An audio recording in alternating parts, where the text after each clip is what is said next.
Hello అండి. Welcome to our channel. నేను మీ శ్రీ. ఈరోజు మనం చెప్పుకోబోయే కథ ప్రియసఖి పార్ట్ 245. నువ్వు చేసేవన్నీ నాకు చెప్పకు, వీక్ష అన్నది. అవునవును, వచ్చిన దగ్గర నుంచి చూస్తున్నాను. నేనే మా ఆయన చేతిని పట్టుకుని వదలకుండా ఉన్నాను. వెటకారం ఆడింది వీక్ష.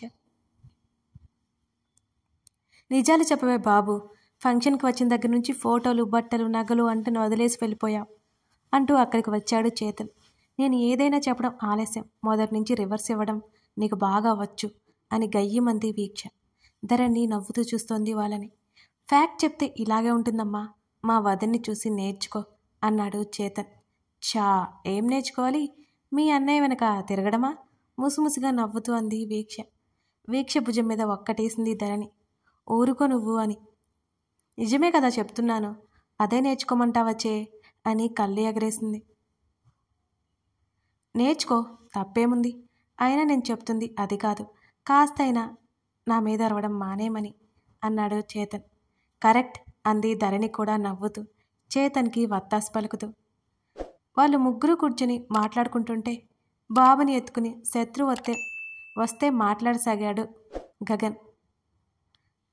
వచ్చిన గెస్టులు భోజనాలు చేసి వెళ్ళిపోతుంటే సాగనంపే పనిలో ఉన్నారు పెద్దవాళ్ళు. దీవెన,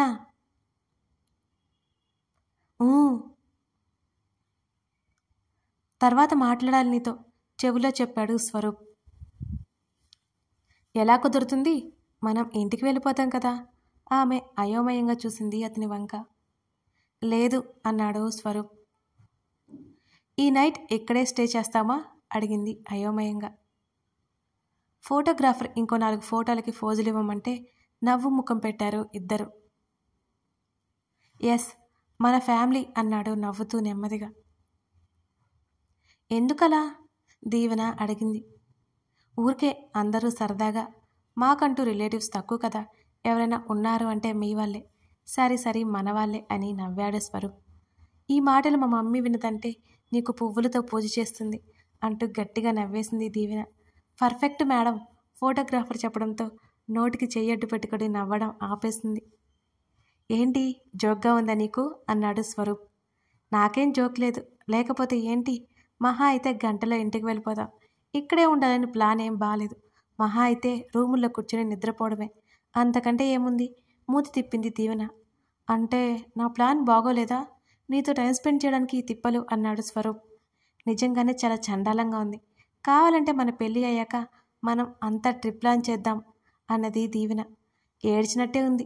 పెళ్ళయ్యాక హనీమూన్కి వెళ్తాం కానీ ట్రిప్కి ఎందుకు వెళ్తాం విసుగ్గా అన్నాడు స్వరూప్. చాలా కలలున్నాయి తమరికి అంది దీవెన. ఏం నీకు లేవా అని అడిగాడు స్వరూప్. అంత మాటనేసావేంటి? నీకంటే నాకు 10 రెట్లు ఎక్కువ ఉంటాయి.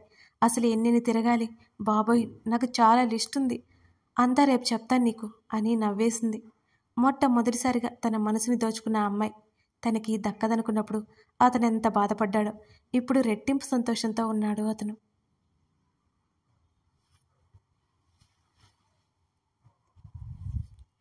ధరణి కాసేపు వీక్ష వాళ్ళతో కూర్చొని గగన్ దగ్గరికి వచ్చేసింది. బాబు గగన్ భుజం మీదనే నిద్రపోయాడు. ధరణి రాకను చూసి శత్రు లేచి నిలబడ్డాడు. కూర్చో శత్రు అని చెప్పి గగన్ పక్కన కుర్చీలో కూర్చుంది. పర్లేదు మేడం. సార్, ఇక నేను బయలుదేరుతాను అన్నాడు శత్రు. గగన్ తల పంకించడంతో అక్కడి నుంచి వెళ్ళిపోయాడు శత్రు. శత్రు అంత సీరియస్గా మాట్లాడుతున్నాడంటే ఏదో విషయమే ఉండే ఉంటుంది అనిపించింది ధరణికి. అయినా అతన్ని అడిగే ధైర్యం లేక ఊరుకుంది తను. పద ఇక వెళ్దాం అంటూ బాబుని ఎత్తుకుని లేచాడు గగన్. అతనితో పాటే కారులో బయలుదేరింది ధరణి. ప్లీజ్ నాకు చెప్పరా, వినయ్ ఎక్కడికి వెళ్ళాడు? అతని వైపు తిరిగి గారంగా అడుగుతుంటే, మహిని సరిగ్గా పడుకోబెట్టు, ముందు అవి నేర్చుకో అతను కళ్ళు చిట్లించి చెప్పడంతో మూతి తిప్పి బాబుని సరిగ్గా పడుకోబెట్టుకుంది ఒడిలో. అసలు వినయ్ ఏమైపోయాడు? తమ్ముడి నిశ్చితార్థానికి కూడా ఎందుకు రాలేదు? ధరణి ఆలోచిస్తోంది. అయినా స్వరూప్ వాళ్ళు మామూలుగా ఉన్నారేంటి? వినయ్ గురించి ఆలోచన లేదా? ధరణికి ఆలోచించి బుర్ర బద్దలయ్యేలా ఉంది. నాతో ఏం చెప్పకండి అని గొనిగి విండో నుంచి బయటికి చూడసాగింది. ఆ చీకట్లోనే రేపు మార్నింగ్ ఫ్లైట్ రెడీగా ఉంది అన్నాడు గగన్. అదేంటి అంత సడన్గా అనగానే ఒక చూపు చూశాడు అతను. అంటే చెప్పారనుకోండి అని ఒక వెర్రి నవ్వు నవ్వి, మరి పొద్దున్న అంటే నాకు నిద్ర వస్తుంది అంది ధరణి. ఏంటి నీ బాధ? ఆమె వేషాలకి చిరాగ్గా అడిగాడు అతను. ఎక్కడికో చెప్పండి అని ఉత్సాహంగా చూసింది ధరణి. వైజాగ్ అన్నాడు అతను. అవునా? అవును. మరెక్కడా? ఎక్కడుండాలి అక్కడ? హోటల్లోనా అని అడిగింది ధరణి. రేపు ఉంటావుగా తెలుస్తుంది అని ఊరుకున్నాడు. ధరణికి మాత్రం చాలా ఉత్సాహంగా ఉంది. తన ప్రెగ్నెన్సీ దగ్గర నుంచి ఎక్కడికి వెళ్ళడానికి వీలు లేకుండా పోయింది తన కాంప్లికేషన్స్ వల్ల. ఇంట్లో ఉండి పిచ్చే బోర్ కొడుతుంది. బయటకు వెళ్ళాలి అని ఆమెకు బాగా అనిపిస్తోంది. తన మనసులోది కనిపెట్టిన పతిని చూసి మురిసిపోయింది ధరణి. ఇంకొంచెం అంటూ శ్రేష్ఠకి బలవంతంగా తినిపించాడు సృజన్. ఇక చాలు అంటూ అతని బుగ్గలు లాగింది. ఇడియట్, కుదురుగా ఉండు సృజన్ కసురుకున్నాడు. నేనేం చేశాను? అతని తలకి తన తలతో ఢీకొట్టింది శ్రేష్ఠ. మై గాడ్, రోజు రోజుకి కోతివైపోతున్నావు.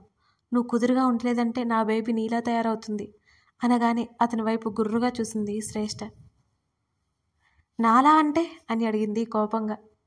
అల్లరి దెయ్యంలాగా అంటూ మరో ముద్ద తినిపించాడు అతను. నోట్లోది గబగబా నమిలేసి, అంటే ఏంటి నీ ఉద్దేశం అని నడుం మీద 2 చేతులు పెట్టుకుని అడిగింది శ్రేష్ఠ. ఆల్రెడీ చెప్పేశాను కదా, మళ్ళీ అడిగితే ఎలా? టార్చర్ చేస్తున్నావు.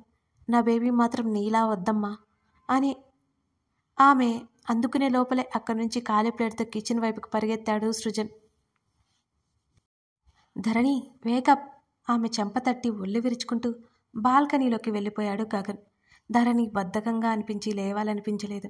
బాడీని అటు ఇటు విరిచి బాల్కనీలోనే అటు ఇటు తిరిగి లోపలికొచ్చాడు గగన్. నిద్రపోతున్న తన భార్యని కొడుకుని చూస్తుంటే అలేపబుద్ధి కాలేదు అతనికి. ధరణి హృదయం దగ్గర ముడుచుకుని పడుకుని ఉన్నాడు బుజ్జిగాడు. కొడుకు చుట్టూ చెయ్యేసి మరింత దగ్గరగా పొదివి పట్టుకుని నిద్రపోతోంది ధరణి. ఇద్దరిని కొన్ని క్షణాల పాటు చూసుకోగానే తెలియని ఒకలాంటి ఫీలింగ్ చూస్తుండిపోయాలనిపించింది. బాబు డిస్టర్బ్ అవ్వకుండా తల మీద ముద్దు పెట్టి నునుపుగా ఊరిస్తున్న ధరణి చెంప మీద మెల్లిగా కొరికాడు. అబ్బా అని అరుస్తూ ఉలిక్కిపడి లేచింది ధరణి. చెంప రుద్దుకుంటూ నిద్ర కళ్ళతో గగన్ వైపు చూసింది. ఏంటి అని అడిగాడు. ఏదో కుట్టినట్టుంది అని బుగ్గమొహం వేసి మళ్ళీ బెడ్ మీద వాలబోతున్న ధరణి ముంజేతిని పట్టుకుని పైకి లేవదీశాడు గగన్. ఫాస్ట్గా రెడీ అవ్వు, ఎయిర్పోర్ట్కి వెళ్ళాలి అన్నాడు. ధరణి బద్ధకంగా లేచి ఫ్రెష్ అవడానికి వెళ్ళిపోయింది. బాబు ఇంకా నిద్రపోవడంతో వాడికి కావలసినవన్నీ పెట్టుకొని ముందు రోజు రాత్రికి లగేజ్ సర్దుకున్న కారణంగా బయలుదేరడానికి ఎక్కువ సమయం పట్టలేదు. ఇక డ్రైవర్తో సహా ముగ్గురు ఎయిర్పోర్ట్కి బయలుదేరారు. వీళ్ళు అక్కడికి చేరగానే చేతన్, వీక్ష కనిపించారు. వాళ్ళని ఆశ్చర్యంగా చూసింది ధరణి. అందరి కళ్ళు నిద్ర కళ్ళలాగా ఉన్నాయి. మీరేంటిక్కడ? ఆమె ఆశ్చర్యంగా అడుగుతుంటే, అందుకే మీ ఆయన నిన్ను ఆడుకుంటున్నాడు. నీకు ఇంకా అర్థం కాలేదా? అందరం కలిసే వెళ్తున్నాం అని భుజాలు కదిలించింది వీక్ష. ఏమో, నాకు ముందే చెప్తే కదా తెలిసేది అని మూతి తిప్పింది ధరణి. వీక్ష బుజ్జిగాన్ని ఎత్తుకుంది. కాసేపట్లో అందరూ ఫ్లైట్లో కూర్చున్నారు. వీక్ష ధరణి పక్కపక్కనే కూర్చున్నారు. అలా మాటల్లో ఉండగానే వైజాగ్ వెళ్ళిపోయారు. ఎయిర్పోర్ట్ నుంచి మళ్ళీ చేతన్ వాళ్ళ ఇంటికి వెళ్ళారు. ధరణి అక్కడికి ఎప్పుడూ రాలేదు. చాలా అందంగా ఉన్న ఆ ఇల్లును గమనిస్తూ లోపలికి నడిచింది. వైజాగ్లో ఉన్న వాళ్ళు ప్రాపర్టీస్ మొత్తంలో చాలా వరకు అమ్మేశారు. ఆ ఇల్లు ఇంకా 1-2 ప్రాపర్టీస్ ఉండిపోయాయి చేతన్వి. బాబు అప్పటికే లేచి చిరాగ్గా అనిపించడంతో ఏడుపు రాగం అందుకున్నాడు. వాడికి స్నానం చేయించడం, ఇప్పటి వరకు తెలియలేని ధరణికి ఏం చేయాలో అర్థం కాక బిక్కమొహం వేసింది. ఏంటి చూస్తున్నావు? ఏడుస్తున్నాడు వాడు. చూడు, మొబైల్ పక్కన పెట్టి ధరణి వైపు చూస్తూ చెప్పాడు గగన్.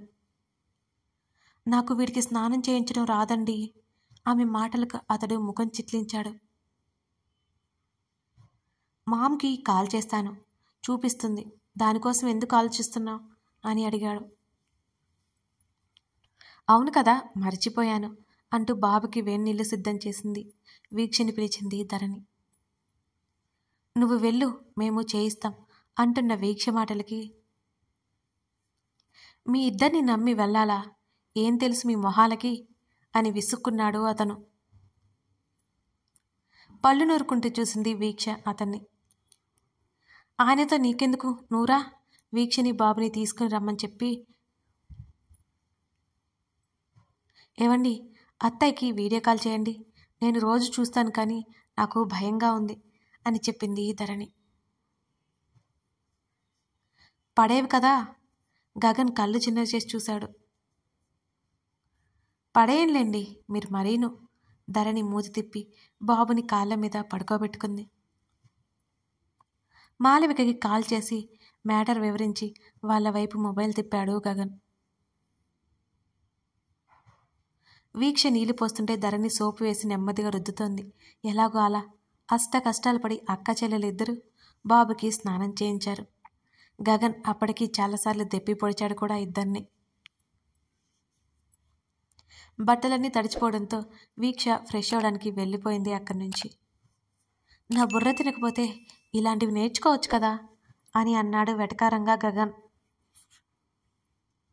అత్తయ్య మా అమ్మ ఉన్నారు కదా, ఇక నేను నేర్చుకోలేదు. రేపు వెళ్ళిన తర్వాత నేర్చుకుంటానులేండి. అయినా ఇప్పుడు నేనే కదా స్నానం చేయించింది అని బాబుని అతని చేతిలో పెట్టి డ్రెస్ తీసుకోవడానికి వెళ్ళిన ఆమెను పైనుంచి కింద వరకు చూశాడు. బాబుకి స్నానం చేయించినట్టు లేదు. నీళ్ళల్లో మునిగిపోయినట్టు మొత్తం తడిచిపోయింది ధరణి. నిట్టూర్చి తల విదిలించి అలాగే టవల్తో పట్టుకుని బాల్కనీలకు తీసుకొచ్చి అటు ఇటు తిప్పసాగాడు. తండ్రి ఎత్తుకుంటే చెప్పలేని ఆనందం కలిగింది ఆ బుజ్జిగాడికి. బోసి నవ్వులు నవ్వుతూ తండ్రి మొహం మీద ముద్దులు పెడుతూ చెంపలు కొరికేస్తున్నాడు ఆ బోసినుడితోనే. ఏవండి, ధరణి పిలుపుకి లోపలికి నడిచాడు గగన్. కథ కొనసాగుతోంది. ఈ కథ మీకు నచ్చినట్లయితే తప్పకుండా లైక్ చేసి, కామెంట్ చేసి, సబ్స్క్రైబ్ చేసుకుని వాళ్ళుంటే మర్చిపోకుండా సబ్స్క్రైబ్ చేసుకుని సపోర్ట్ చేయండి. అలాగే సిరి డైరీస్లో ప్రేమ మజిలీ అనే స్టోరీ రన్ అవుతుంది. కింద డిస్క్రిప్షన్లో లింక్ ఇచ్చాను, ఒకసారి చెక్ చేయండి. Thank you for watching this video.